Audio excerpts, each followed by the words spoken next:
안녕하세요. 안녕하세요. 기도 같이 하겠습니다. 기도하겠습니다.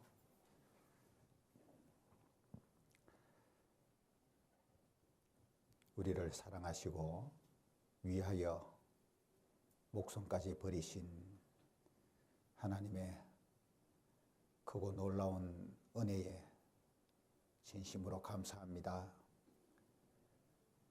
하나님 영광에 들어갈 수 있도록 우리 영혼을 구원해 주시고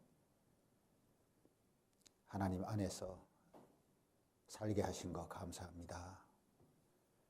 세상 그 무엇으로도 얻을 수 없는 영원한 생명과 기쁨과 참 행복을 예수 그리스도 안에서 얻고 또 영생의 소망 가지고 하나님의 사랑 안에서 살게 해 주신 은혜 감사합니다. 우리에게 진리의 말씀으로 늘 일깨워 주시고 하나님의 자녀로서 합당한 생활을 이루어갈 수 있도록 가르치시며 진리로 늘 이끌어 주시기를 바랍니다. 겸손한 마음으로 하나님의 말씀을 받아들이고 비오는 말씀마다 우리 삶 속에 연결되어서 능력이 되고 더욱 큰 변화를 불러일으킬 수 있도록 역사해 주시기를 바랍니다. 오늘 갈릴리 교실 세 번째 말씀을 전하려고 합니다. 배우는 말씀 속에서 세상 사람들이 정확하게 알지 못하는 예수 그리스도를 성경 안에서 바르게 알고 그리스도를 아는 지식에서 자라가는 신앙이 되게 해 주시옵소서. 예수님의 이름으로 기도합니다. 아멘. 요한복음 3장 찾습니다.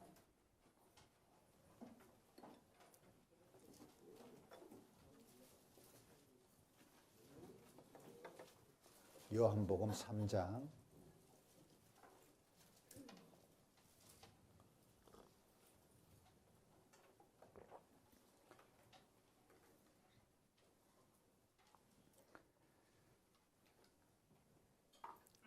31절을 봅니다.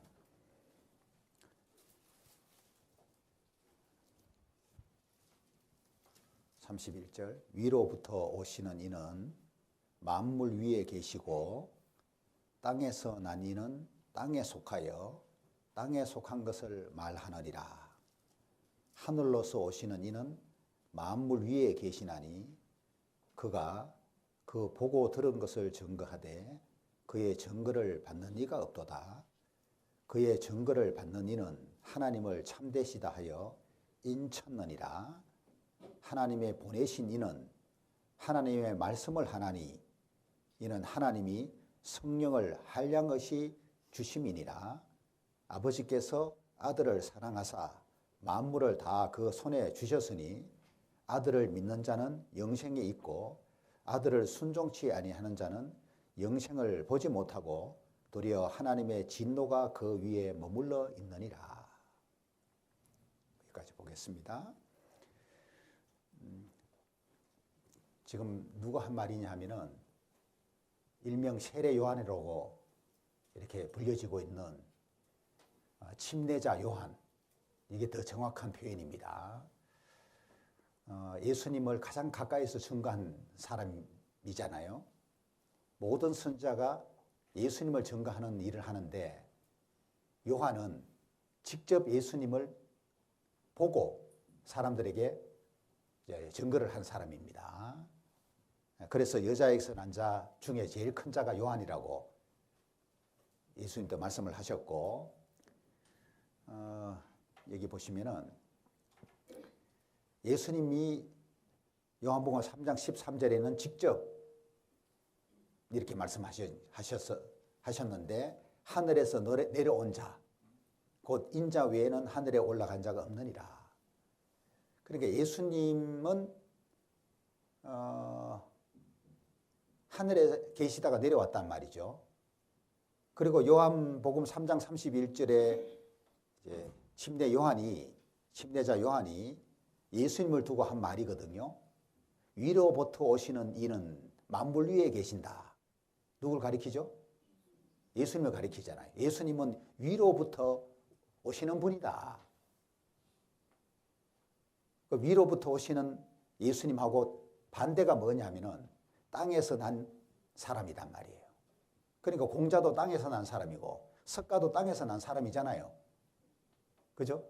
그러니까 예수님만 유일하게 위로부터 오신 분이고 하늘로부터 오시는 분이다. 그래서 만물 속에 존재하는 사람하고 만물 위에 계시는 예수님하고 이게 완전 다르잖아요. 그러니까 공자나 석가가 아무리 훌륭해도 만물 위에 있는 존재들이 아니고, 왜? 땅에서 난 사람이고 땅에 속한 사람이다 보니 만물 가운데 그냥 한 부분에 속해 있는 거지 만물 위에 있을 수는 없단 말이에요. 만물 위에 있으려면 반드시 누구여야 되냐면은 만물을 창조한 분이어야 된다 그 말이에요. 그죠? 피조물은 만물 위에 있을 수가 없단 말이죠. 그러니까 예수님은 사실 누굽니까?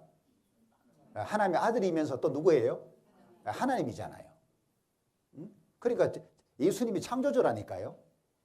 그럼 만물 위에 계신 게 당연하죠. 그런데 사람들이 이걸 모르다 보니까 뭐 유교의 창시를 공자가 하고 또 불교의 창시는 석가가 하고 기독교의 창시자가 예수다. 이렇게 간단하게 생각을 하는데 그렇지가 않잖아요. 제가 전도 집회 때도 잠깐 언급을 했는데 공자나 석가는 그 외에 다른 어떤 종교의 창시자가 누가 됐든 간에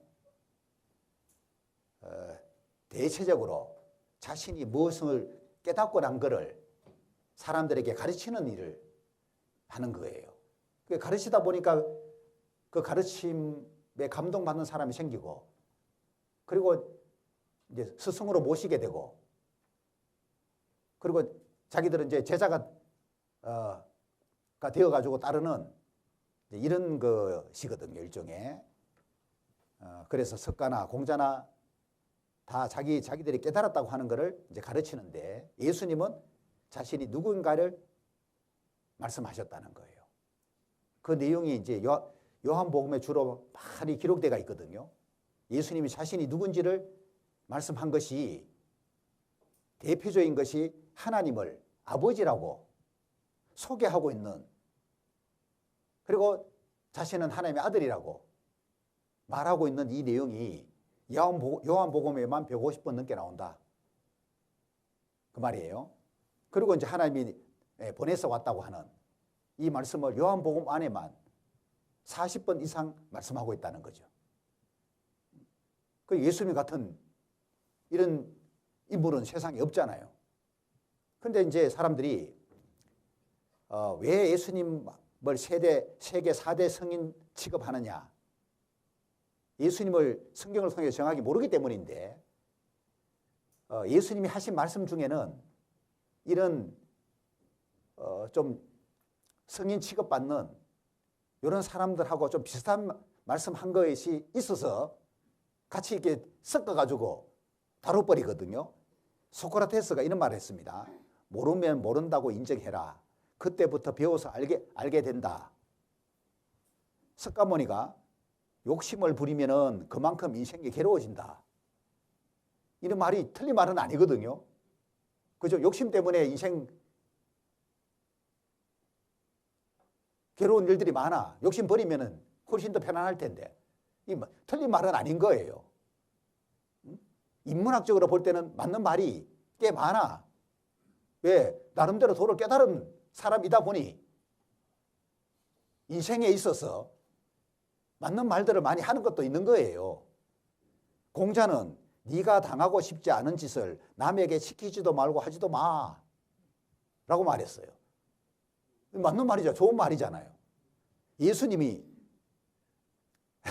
제가 아무리 너한테 못되게 굴어도 넌 그러지 마라. 오른밤 때리거라. 복수하지 말고 왼밤 이렇게 돌려내라. 응? 이런 식으로 이제 표현한 거예요. 그러니까 이런 인물들하고 예수님이 하신 말씀 보면 거의 좀 유사한 말들이 있단 말이죠. 그러니까 다른 것들은 눈에 안 보이고 그런 내용들을 따로 이렇게 뽑아가지고 세계 4대 성인 취급을 한다는 얘기예요. 그래서 좀 이제 비교를 제가 한번 시켜드릴게요. 이제 공자가 유교의 이념을 창시한 사람이잖아요. 자, 공자가 인간이 바르게 사는 도리에 대해 여러 가지 좋은 가르침과 교훈들을 남겼습니다, 실제로. 그러나 막상 죽음의 문제에 대해서는 어떠한 해결책도 제시하지 못했습니다. 결정적으로 이런 부분에 한계가 있는 거예요. 예수님하고의 차이를 보이는 건데 3,000명의 제자 중에 안년이라는 제자를 공자는 가장 아꼈고 자신의 사상을 물려줄 후계자로 지목을 하고 있었습니다. 그런데 안년이 공자보다 먼저 죽게 된 거예요. 이렇게 아끼던 제자가 자기보다 먼저 딱 죽게 되니까 상심에 빠진 거예요, 공자가. 그래서 하는 말이 하늘이 나를 망하게 하였도다 라고 말하면서 수일 동안이나 탄식했다고 하거든요. 왜? 죽음의 문제 앞에 딱 다다르게 되니까 살릴 수도 없고, 그죠? 예수님 같으면 살리지. 살릴 수가 없잖아요, 공자니까. 공자가 죽을 때 제자들이 질문하기를 선생님, 죽고 나서의 일을 이야기해 주십시오 라고 했더니만 공자 대답이 살아서의 일도 모르는데 죽고 나서의 일을 어떻게 알겠느냐 라고 말했잖아요. 다 아시죠? 이런 내용은? 살아서의 일도 모르는데 죽고 나서의 일을 어떻게 알겠느냐? 알 수가 없죠, 당연히. 땅에서 난 사람이 이거 어떻게 알겠냐고요. 석가는 이제 불교의 창시자입니다. 80세 가량 되어서 죽었는데 꽤 오래 살았어요. 쿠시나라는 곳으로 가는 도중에 춘다라는 신도가 돼지고기 요리를 해서 대접을 했는데 그거 먹고 배탈이 나서 죽은 거예요, 석가가. 자기를 따르는 신도의 배신으로 살해당한 거죠, 일종의. 돼지고기 요리에 독버섯을 넣었던 거예요. 자, 이걸 보면은 석가도 인생에 있어서 죽음의 문제는 전혀 해결할 수 없었다고 볼 수 있어요. 왜냐하면 본인 자신도 독버섯이 들어있는 줄 모르고 음식을 먹었다가 죽음을 당한 거예요. 자, 석가가 자기 신도 춘다의 배반으로 살해된 것과 비슷하게 예수님도 예수님의 제자인 가룟유다의 배신으로 은 30에 팔려서 십자가에 죽으셨다고 말할 수가 있죠. 그 과정을 보면은. 그런데 석가 죽음하고 예수님의 죽음하고는 근본적인 차이가 있어요. 예수님은 자신의 죽음을 미리 알고 있었잖아요. 석가는 몰랐어요. 춘다가 돼지고기 요리에 독버섯 넣은 걸 몰랐어요. 그런데 예수님은 자신의 죽음을 미리 알고 있었고 예고했잖아요. 고난당하고 죽임 당할 거를 몇 차례 말씀하셨습니다. 그래도 거기다가 자신을 배반할 사람 가룟유다까지도 예수님은 다 알고 있었잖아요. 네? 이런 차이가 있는 거예요. 그리고 사흘 만에 다시 살아나리라고 또 예고하셨죠. 그리고 예고한 대로 죽었다가 사흘 만에 예수님 다시 살아나시잖아요. 봐요. 예수님이 죽으시기 전에 인자가 십자가에 못 박히기 위하여 팔리우리라 미리 말씀하신 거예요. 다 알고 계시기 때문에. 그리고 너희 중에 한 사람이 나를 팔 거다. 가룟유다가 팔 거 다 알고 계신 거예요. 그리고 많은 고난을 받고 죽임을 당하고 제3일에 살아나야 할 거를 제자들에게 가르친 거예요.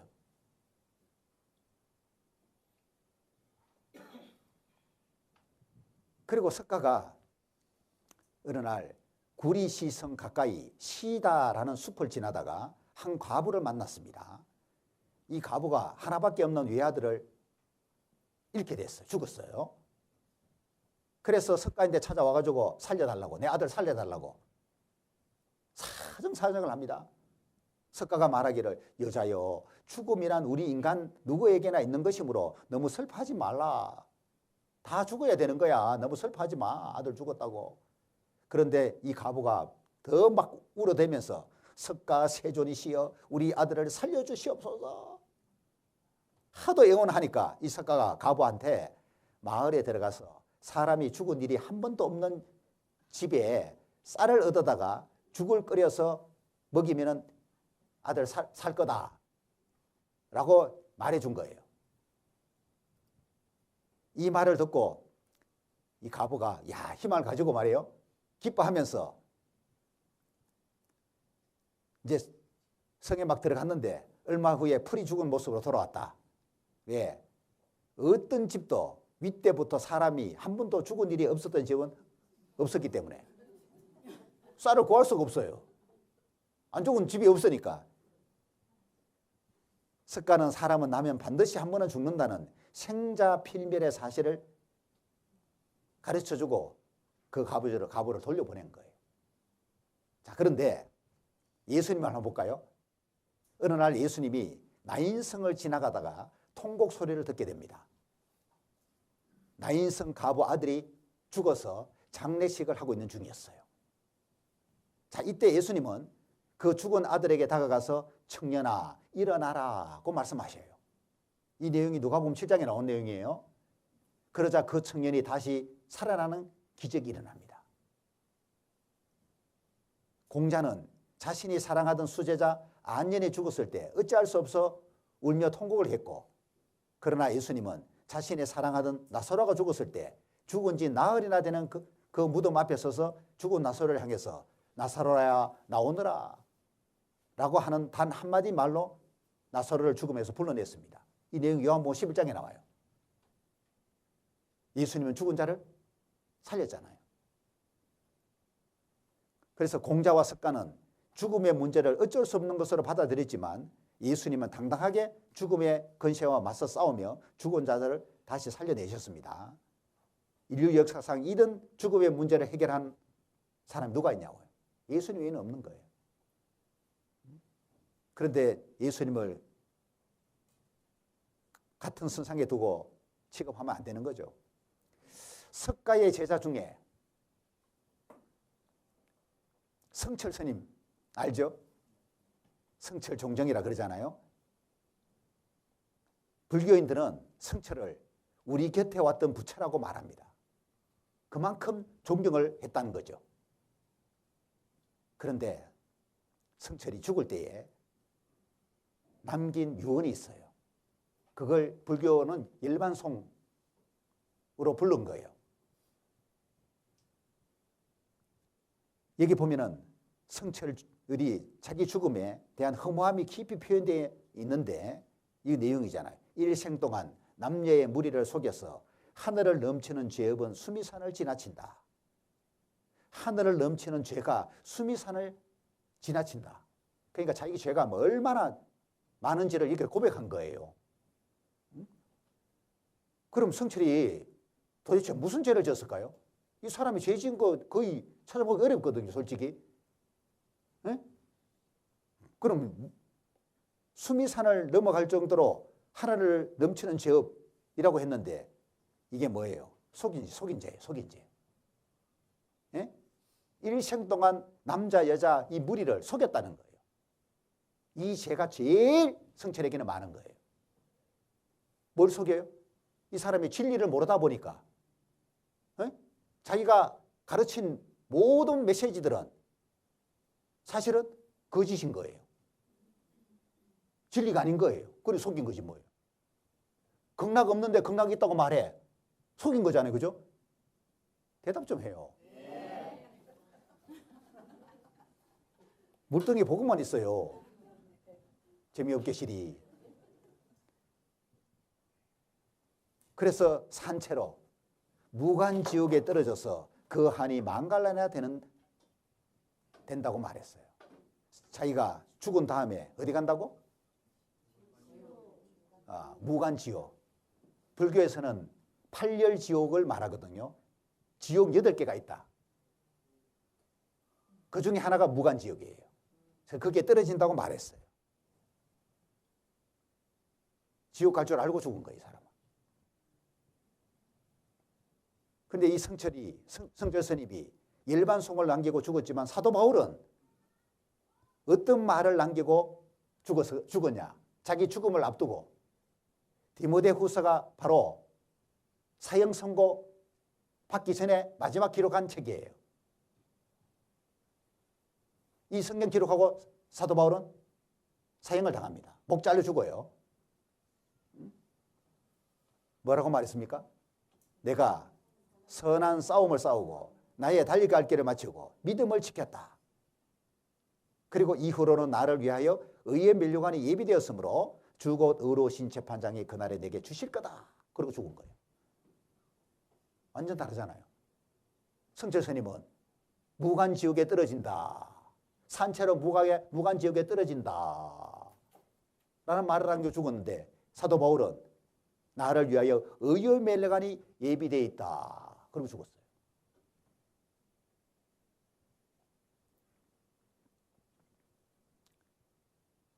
남긴 유언을 보면은 석가는 태어나는 모든 사물은 덧없으며 결국 죽는다.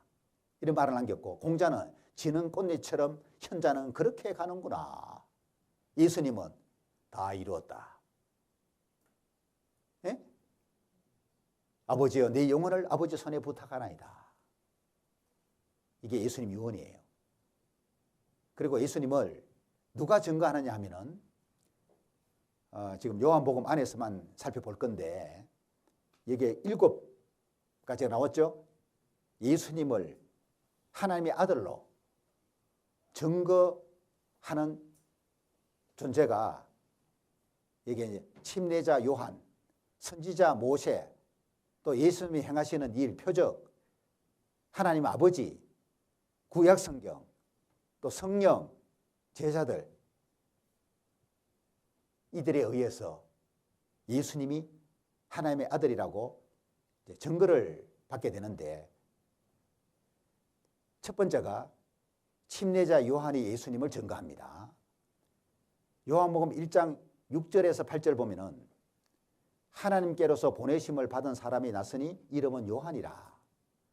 저가 증거하러 왔으니 빛에 대하여 증거하고 모든 사람으로 자기를 인하여 믿게 하려 함이라. 그는 이 빛이 아니요 이 빛에 대하여 증거하러 온 자라. 빛에 대하여 증거하러 왔다 요한이. 그 빛이 누구를 가리키죠? 예수님이잖아요. 참빛 대신 예수님을 가리키잖아요. 예수님을 증거하러 온 사람이 요한이에요. 그래서 1장 15절에 요한이 그에 대하여 예수님에 대하여 증거하여 외쳐가로되 라고 이 말을 한 거예요. 예수님을 실제로 증거한 거예요. 요한이 1장 34절에 내가 보고 그가 하나님의 아들이심을 증거하였노라 그랬어요. 그러니까 예수님을 하나님의 아들로 증거하는 일을 제일 먼저 누가 하느냐 하면은 침례자 요한이 증거한다는 겁니다. 두 번째, 선지자 모세가 예수님을 증거를 해요. 요한복음 5장 45절부터 47절 말씀 보면은 내가 너희를 아버지께 고사할까 생각하지 마라. 너희를 고사하는 이가 있으니 곧 너희의 바라는 자 모세다. 모세를 믿었다면 또 나를 믿었으리니 이는 그가 내게 대하여 기록하였습니다. 모세가 예수님에 대하여 기록했다. 예수님하고 모세하고 시간 차이가 무려 1500년이잖아요. 네? 1500년 전 모세가 예수님에 대하여 기록을 했다. 예수님을 증거한 거예요. 뭔 소리야? 여기서 나는 소리인가? 예수님 당시 유대인들은 모세의 제자라고 스스로 말을 했는데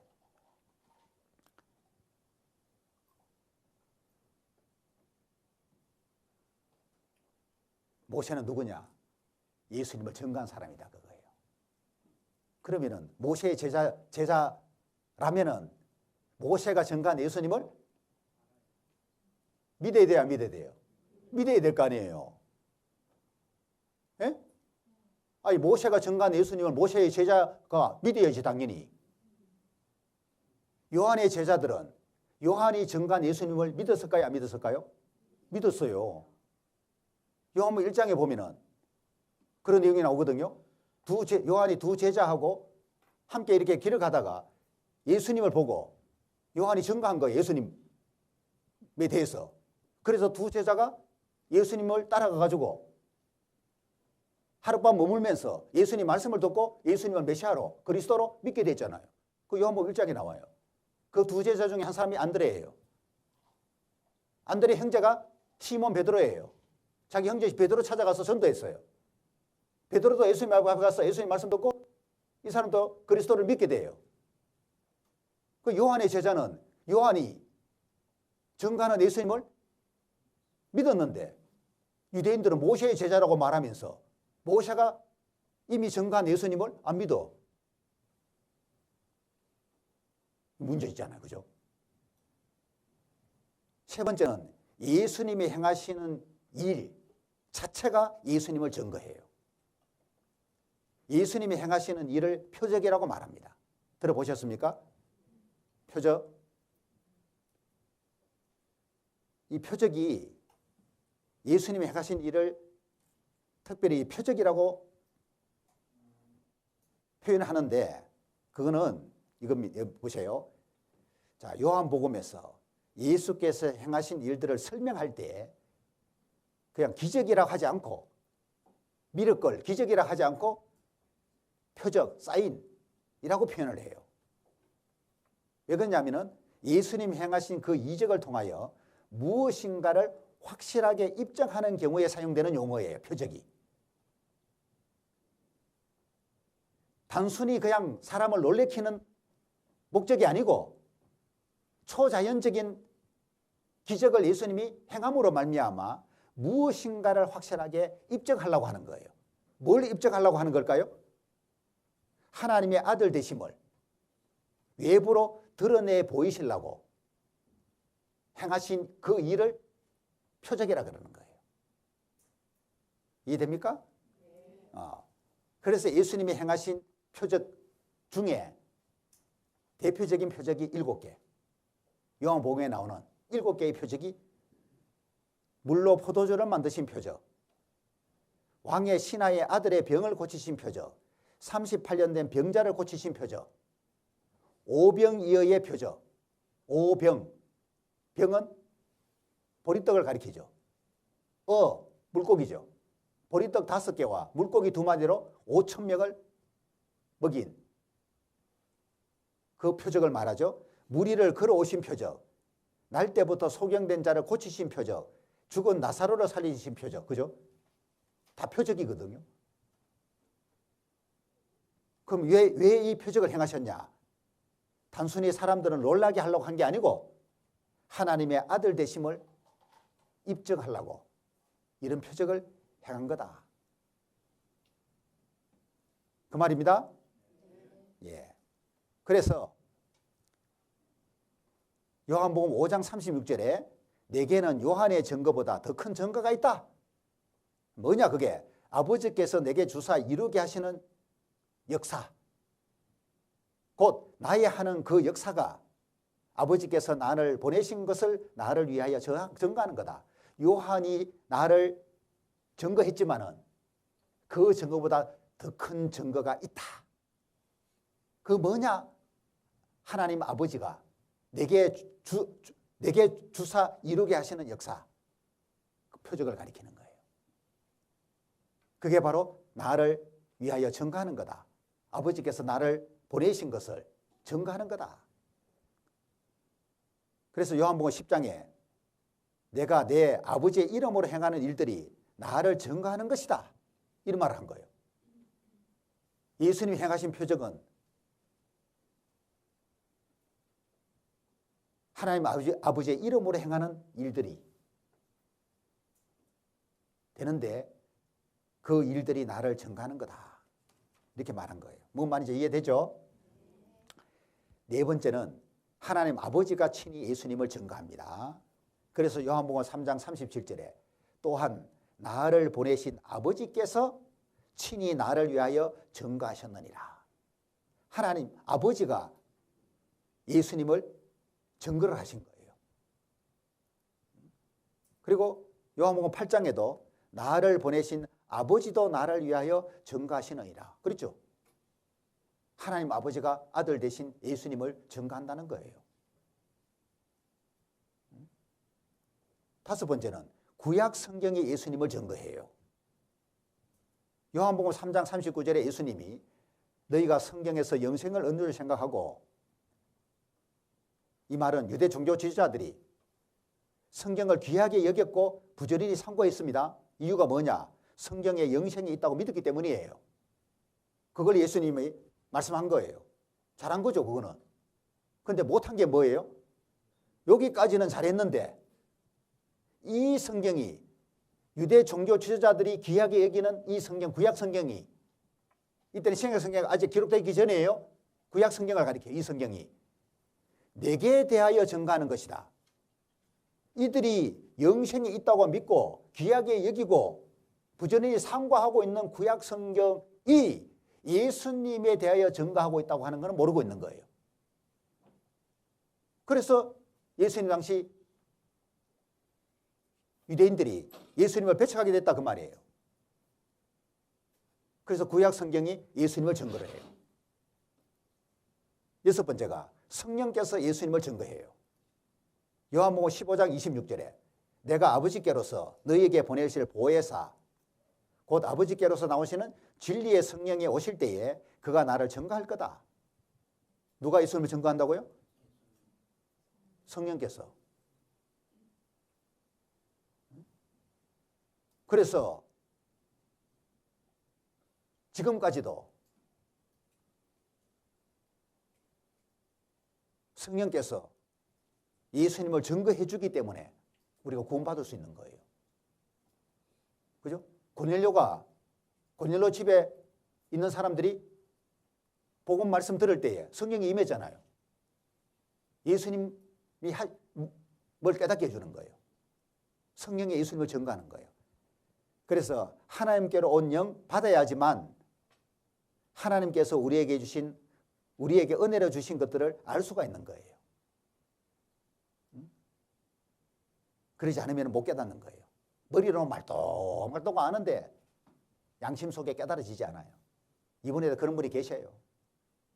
답은 아는데 마음에 생명으로 구원이 이루어지질 않아. 그 사람 속에 아직 성령이 임하지 않는 거예요. 왜? 하나님 보실 때 합당치 않은 태도이기 때문에 성령 안 보내는 거예요.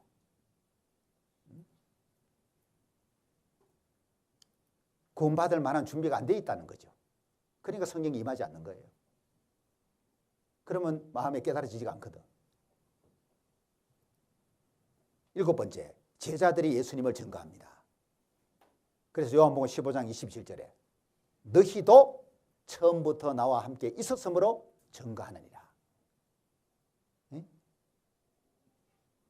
그러니까 성령께서도 예수님을 증거하고 있고 제자들도 예수님을 증거했고, 그래서 사도행전에 거기 나오잖아요. 예수님을 베드로와 요한이 중심이 되어서 예루살렘에 예수님을 증거했잖아요. 담대하게 증거했어요. 유대인들에게. 뭐라고요?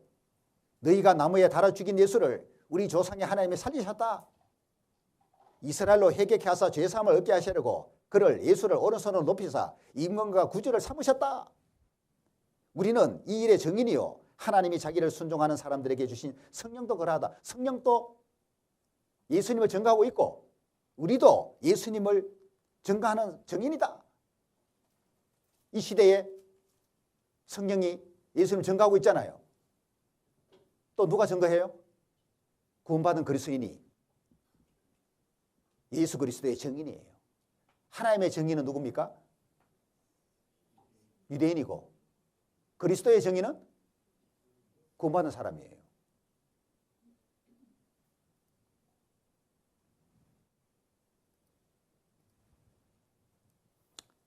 예수님이 행하신 표적 중에 7개. 이제 말씀드렸죠. 물과 포도주를 만드신 표적. 첫 번째 표적이에요. 어디에서? 예? 갈릴리 가나의 혼인잔치에서 처음 표적을 행하셨습니다. 여기 두 번째는 왕의 신하의 아들 고친 표적. 요한복음 4장에 나오죠. 왜 그래? 왜 이 표적을 행하냐? 너희는 표적과 기사를 보지 못하면 도무지 믿지 아니하리라. 그래서 예수님이 이 왕의 신하 아들 고치신 표적을 행한 거예요. 믿게 하려고. 하나님의 아들이라고 믿게 하려고 이 표적을 행했어요. 갈릴리에서 두 번째 행하신 표적이에요. 첫 번째는 가나에서, 혼인잔치에서. 세 번째 표적은 38년 된 병자를 고쳤어요. 요한복음 5장이죠.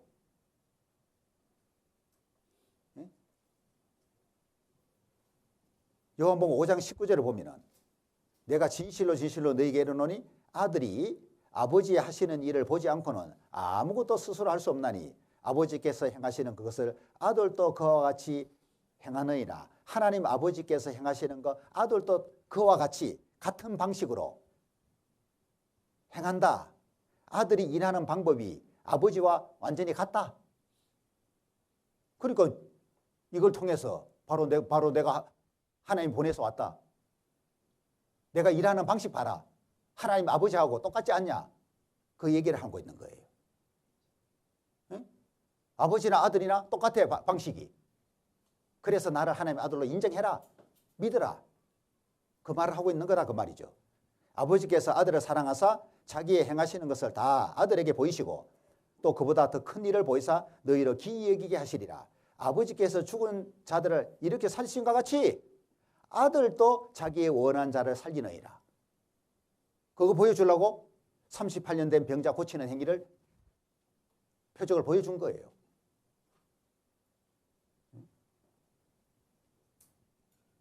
그래서 하나님과 예수님이 동등이고 또한 하나다. 이걸 말하려고 하는 거죠. 네 번째 표적은 보리떡 5개와 물고기 2마리로 5,000명을 먹이고 12광주리가 남았다. 이게 표적이잖아요. 그죠? 표적은 중요한 거를 지금 알려주려고 하는 목적인데 이걸 표적을 보고도 예수님이 의도했던 것을 깨닫지 못하고 이 미련한 사람들이 떡을 먹고 배부른 요것만 생각하고 표적을 본 까닭이 아니요 너희가 나를 찾는 것은 표적을 본 까닭이 아니요 그 말은 이런 뜻입니다. 자기들이 직접 목격한 표적의 의미에는 별 관심이 없고 의미를 생각해야 되는데 단지 먹고서 포만감을 느꼈던 떡에만 관심이 있다 그거예요. 이걸 지적한 거예요. 예수님이. 그들의 주요 관심사가 육신의 욕구를 만족시키는 썩을 양식이었다는 거죠. 현실 생활의 문제에 모든 관심이 집중되어 있는 사람들은 보다 근본적인 영혼의 문제를 생각할 틈이 없어요. 그래서 우리 시대에도 마찬가지예요. 영혼의 문제를 생각해야 되는데 현실 생활의 문제에 집중되어 있는 거예요. 그리고 현실 생활의 문제 때문에 교회 다니는 기독교인들 아무리 천국 이야기해도 영혼의 문제를 생각할 틈이 없으니까 그거 못 받아요. 그래서 예수님이 너희가 나를 찾는 것은 표적을 본 까닭이 아니요 그 말은 이런 뜻입니다. 이런 뜻. 그래서 썩는 양식을 위하여 일하지 말고 영생하도록 있는 양식을 위하여 해라. 이 양식은 인자가 너희에게 줄 거다. 예수님이 이 표적을 행한 이유는 자신이 생명의 떡이라는 걸 말해주고 영생 줄 수 있다는 걸 보여주려고 한 거다 그 말이에요. 그래서 좀 영생은 내 관심 가지고 내인데 좀 오면 안 되냐? 떡 생각 그만하고 영생 생각하고 좀 내인데 좀 와라 그 말이에요. 다섯 배의 표적이 무리를 걸어오신 표적이에요. 제자들이 막 노를 저어서 12여리쯤 가다가 그때 예수님이 바다 위로 걸어왔는 거예요. 얼마나 놀랐는지 두려웠습니다. 그때 예수님이 내니 두려워 말라 라고 말했어요. 내니 두려워 말라. 내다. 에고 에이미, 헬라 말로는 에고 에이미. 예수님이 자신의 신성을 이렇게 표현한 거예요. 에고 에이미, 내다. 이 말을 들은 제자들이 어떻게 됐어요? 안심했죠. 기뻐서 배로 예수님 영접했죠. 힘과 용기를 얻은 거예요. 공경과 불안감에 빠진 제자들의 귀에 들린 예수님의 음성, 에고 에이미. 간단해요, 그냥. 에고 에이미. 그 듣자마자 이들은 안심하게 되고 용기를 얻게 되는 거예요. 예수님의 신성을 가리키는 거예요. 만약에 제가 누가 공격에 처했는데 김정호 목사입니다. 그렇다고 안심이 됩니까? 불안이 사라집니까? 힘과 용기를 얻습니까? 누가 얘라고 했습니까? 병원 안 가봐도 되죠? 6번째 표적은 날 때부터 소경된 자를 고치신 표적이에요.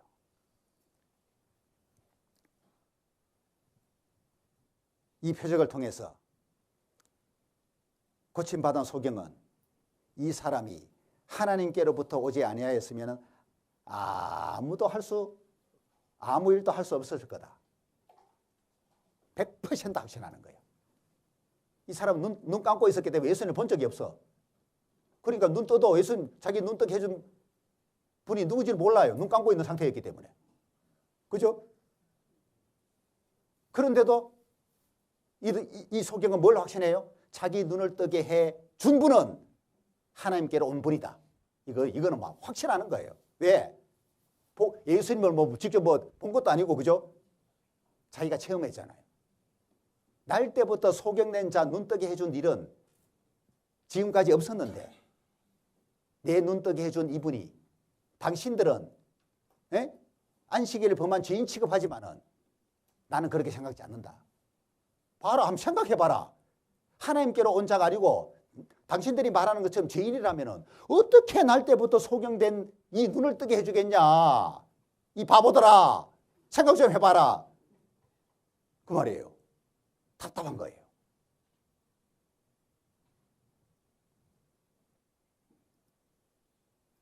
일곱 번째가 죽은 나사로를 살리신 표적이에요. 왜 이 표적을 행했냐? 아버지께서 나를 보내신 것을 저희로 믿게 하려 함이니라. 다 이 목적이라니까, 표적은. 알겠죠? 막 단순하게 놀래켜 주려고 하는 게 아니에요. 그런 사람들이 있잖아요. 초자연적인 어떤 현상을 일으켜가지고 사람 놀래켜 주려고. 그래 자기 인기 얻으려고. 돈벌이 하려고. 예수님은 그런 목적이 아니에요. 다 이 표적은 자신이 아버지께서 보내신 하나님의 아들이라고 하는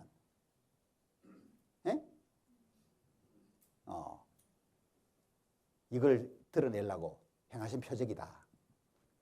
그래 보시면 돼요. 예수님이 하나님의 아들이시고 예수님을 보내신 이가 하나님이다. 이거 증거하는 목적이다. 표적은. 그래 하시면 되고, 이제 마지막으로 7개의 I am. 나는 뭐뭐시다. 그죠? I am.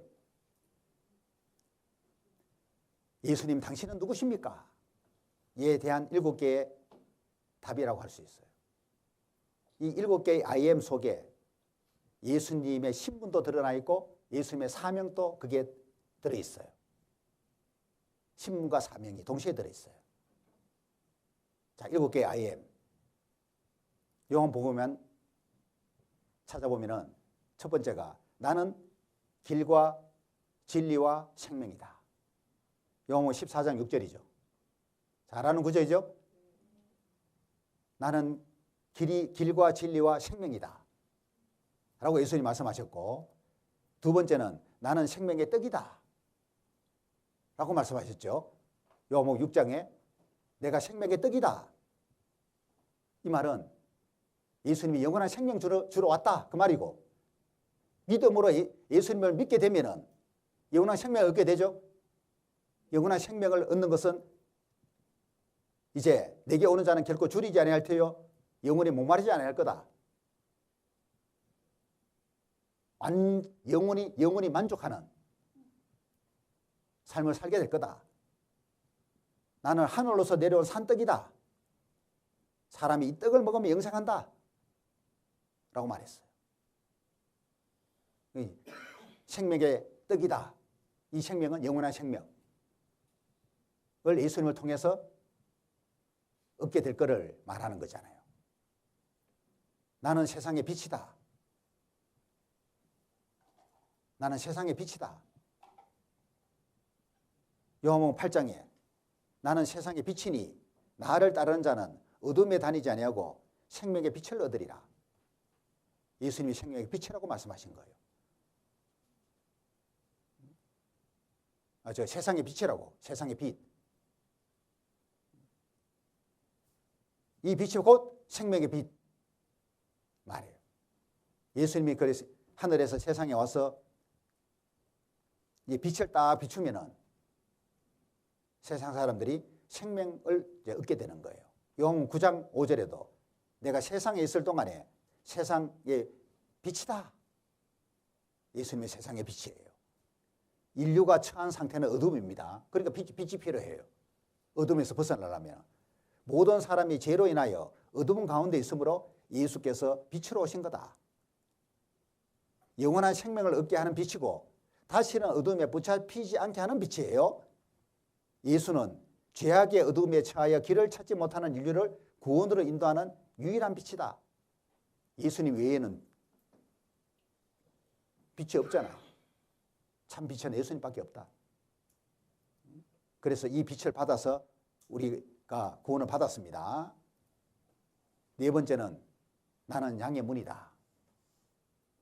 요한복음 11장에 나는 양의 문이다 라고 말했어요. 나는 양의 문이다. 나보다 먼저 온 자는 다 절도고 강도고 내가 문인데 누구든지 나로 말미암아 들어가면 구원을 얻고 또는 들어가며 나오며 꼴을 얻을 거다. 양의 문이다 그 말이에요. 양의 문. 양이 출입하는 들어가고 나가고 하는 문이다 그 말이에요. 예수님이. 그래서 이 문을 통해서 첫 번째는 구원을 얻고, 그죠? 예수님을 통해서 구원을 얻고, 그게 전부가 아니고 이제는 들어가며 나오며, 네? 뭘 얻어? 꼴을 얻으리라.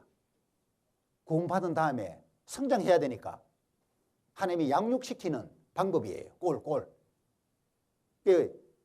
예수님을 통해서 구원받고 이제는 예수님을 아는 지식에서 잘 이렇게 자라가는데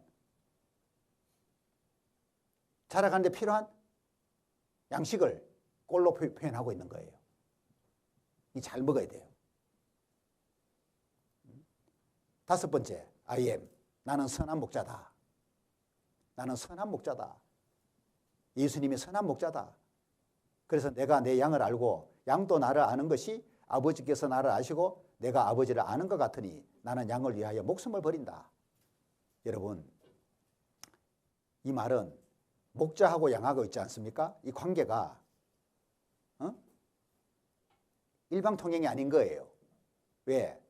내가 양을 알고 양도 나를 안다고 그랬으니까. 쌍방이잖아요. 서로 아는 것이, 서로 아는 거예요. 서로. 한쪽만 아는 게 아니고. 그죠? 이게 진짜거든요. 신앙은 쌍방 간에 알아야 되는 거예요.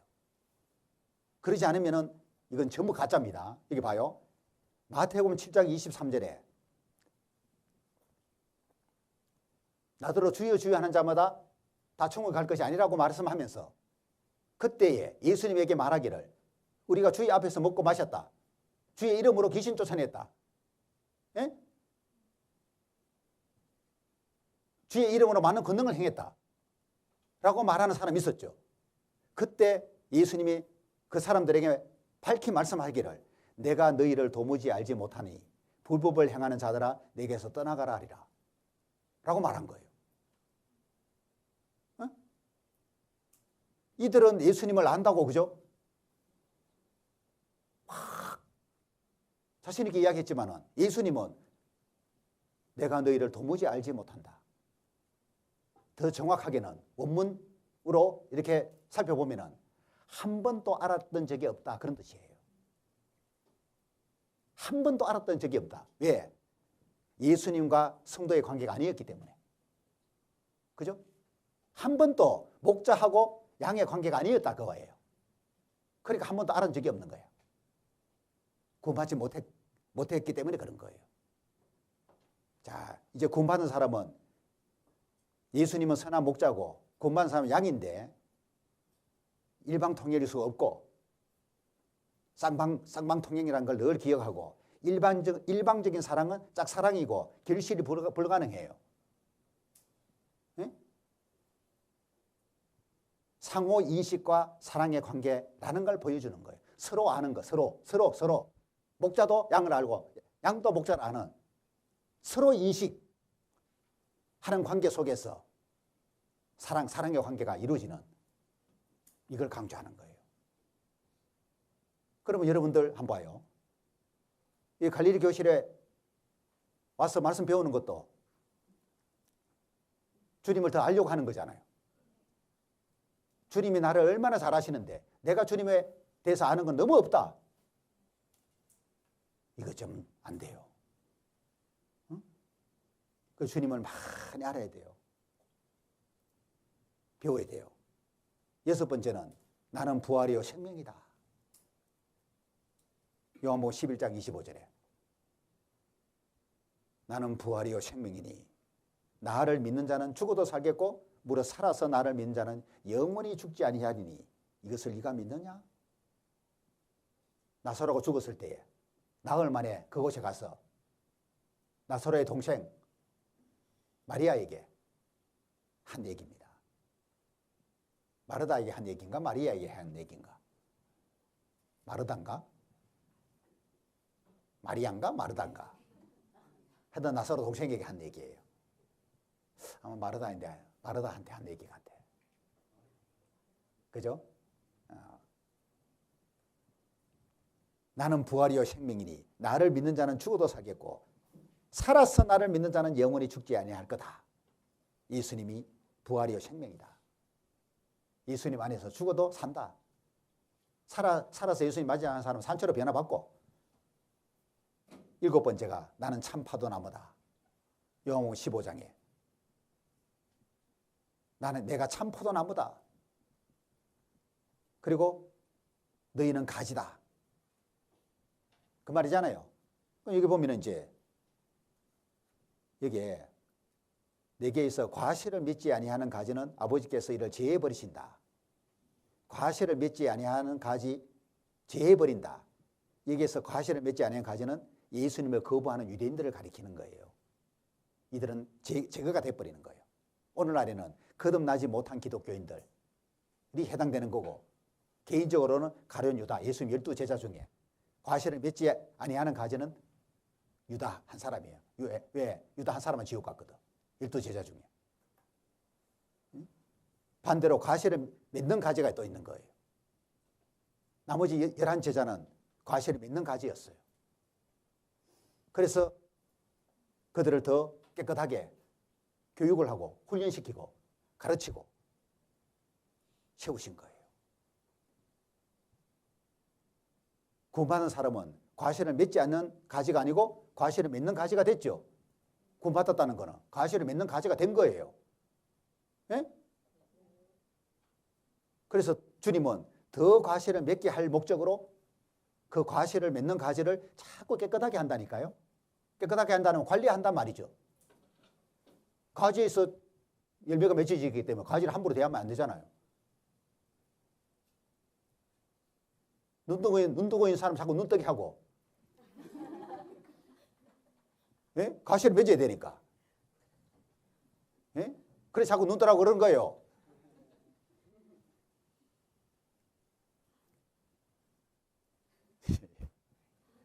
웃자고 하는 소리일 때 웃으면 돼요. 응? 자, 이제 끝났어요. 예수님이 하나님의 아들이시고 하나님이 온 세상의 구원을 위해 보내셨다는 거 확실하죠? 네. 오늘 이제 예수님에 대한 거 중에 이제 일부분 요한복음을 중심으로 해서 말씀 배웠습니다. 이렇게 배운 내용을 정확하게 알고 있고 또 성경 일일이 찾지는 않았지만 다 찾는다고 하면 시간이 얼마나 걸리겠어요 지금. 그래서 가능하면은 시간 줄이기 위해서 제가 화면에 띄워가지고 설명을 드린 겁니다. 근데 이제 메모를 하는 분은 잘 하고 계시는 거예요. 나중에 그래도 직접 찾아볼 수 있는 것이 되니까. 근데 오늘 메모 못한 분은 DS 파일에 다 올려져 있기 때문에 그 어플로 들어가서 개인적으로 공부하는데 도움이 되도록 그렇게 하시면 돼요. 수고하셨습니다. 네. 자, 기도하고 마치겠습니다.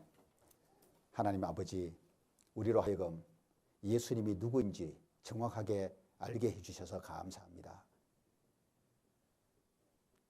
너무나도 많은 사람들이 예수님을 알지 못하여 한 인간으로 취급을 하고 세계 4대 정임, 4대 성인으로 여기면서 예수님에게 나오지 않는 사람들이 너무나 많습니다. 이러한 때에 우리가 예수님을 하나님의 아들로 정확하게 알고 우리 죄를 영원히 없이해 주신 구세주라는 것을 알고 예수님 안에서 영원한 생명을 얻고 진리의 말씀으로 인도받는 것 생각하고 감사합니다. 늘 부족한 우리들 지도하여 주시고 주님을 더 많이 알아갈 수 있는 그러한 시간들을 갖게 해 주옵소서. 주 예수님의 이름으로 기도합니다. 아멘.